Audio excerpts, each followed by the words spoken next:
2 अगस्त का इतिहास। भारत का झंडा देश के इतिहास और संस्कृति का प्रतीक है, लेकिन अभी तक हमें उस व्यक्ति के बारे में बहुत ही कम जानकारी है जिसने तिरंगे को डिज़ाइन किया था। आज हम आपको उन्हीं के बारे में बताने जा रहे हैं। इनका नाम है पिंगली वेंकैया। पिंगली वेंकैया का जन्म 2 अगस्त सन 1878 को आंध्र प्रदेश में हुआ था। उनकी शिक्षा कैम्ब्रिज में हुई और भूमि विज्ञान, कृषि, शिक्षा और भाषा समेत उन्हें कई विषयों में रुचि थी। द्वितीय बोअर युद्ध के दौरान दक्षिण अफ्रीका में वेंकैया की पहली बार महात्मा गांधी से मुलाकात हुई। उस समय पिंगली ब्रिटिश सेना में शामिल थे। भारत लौटने के बाद उन्होंने अपना सारा समय देश के राष्ट्रध्वज को बनाने में लगा दिया।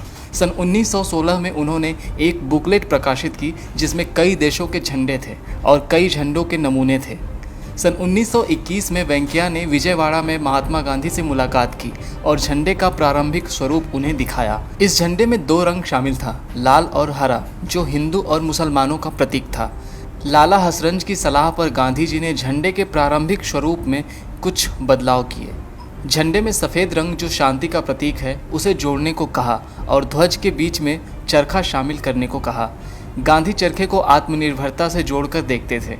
भारतीय राष्ट्रीय कांग्रेस ने कुछ बदलावों के साथ झंडे को स्वीकार कर लिया। आज़ादी मिलने के बाद राष्ट्रपति राजेंद्र प्रसाद की अध्यक्षता में एक राष्ट्रीय ध्वज समिति बनाई गई।